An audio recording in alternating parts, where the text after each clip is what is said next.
Assalamualaikum warahmatullahi wabarakatuh. Masih di channel khusus bahasa Inggris Jen's Classes.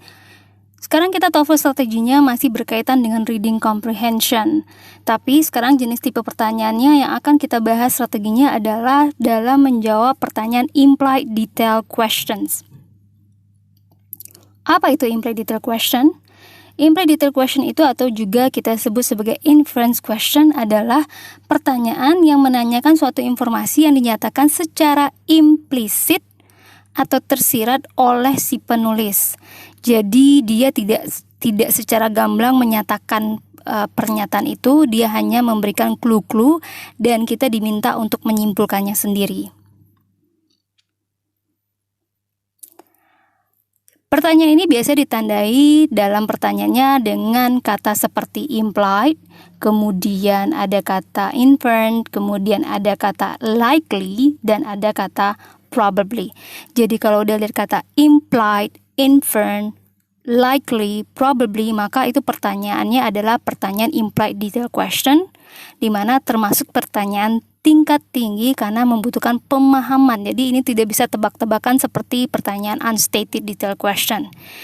Ini benar-benar kita harus paham dengan petunjuknya, dengan kalimatnya. Jadi kalau rasanya setelah membacanya tidak memahaminya, sebaiknya di skip saja, dan di skip maksudnya dilewatkan, dan kerjakan soal yang lebih mudah. Misalnya kan dalam wacana itu, dalam setiap soal reading comprehension itu ada 5 wacana. Maka kalau rasanya tidak terlalu memahami wacananya, mungkin untuk pertanyaan implied-nya dilewatkan saja, dikerjakan saja, fokus pada pertanyaan yang kita tahu, karena memang ini membutuhkan level pemahaman yang lebih tinggi. Jadi kalau tidak tahu arti kalimatnya akan susah untuk menebaknya. Berbeda mungkin dengan unstated, dan stated masih bisa kita tebak-tebak sedikit, tapi implied sama sekali tidak bisa ditebak.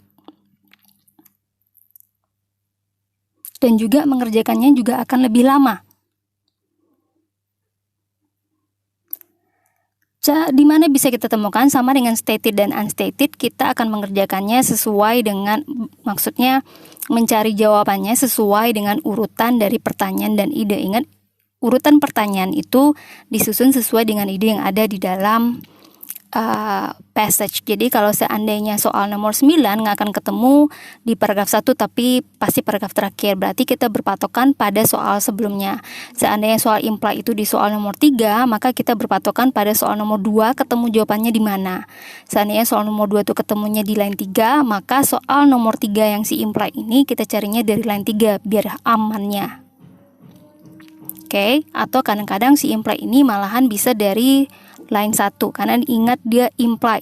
Jadi kita menyimpulkan dari informasi atau clue-clue yang ada di dalam paragraf. Jadi tetap kita cari kata kuncinya di dalam pertanyaan, dan kemudian kita kata kunci tersebut kita cari di dalam wacana atau paragraf masih dalam bentuk sinonim. Dan setelahnya itu baru kemudian kita baca kalimat tersebut di mana kata kunci berada, dan kita simpulkan dari informasi yang ada.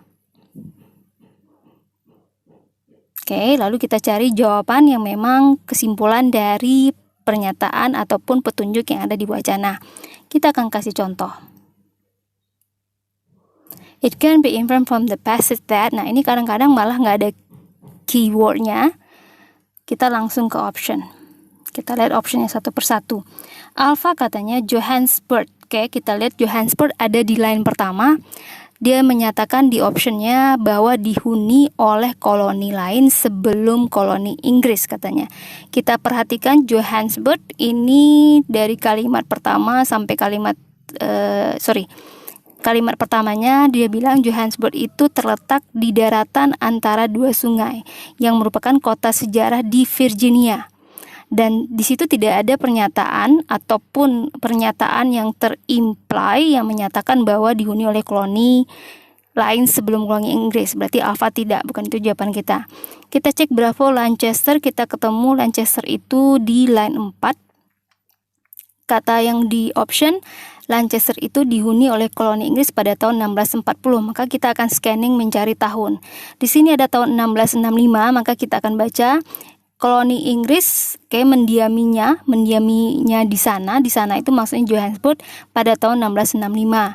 26 tahun setelah koloni Inggris pertama di Amerika, yaitu di Lancaster.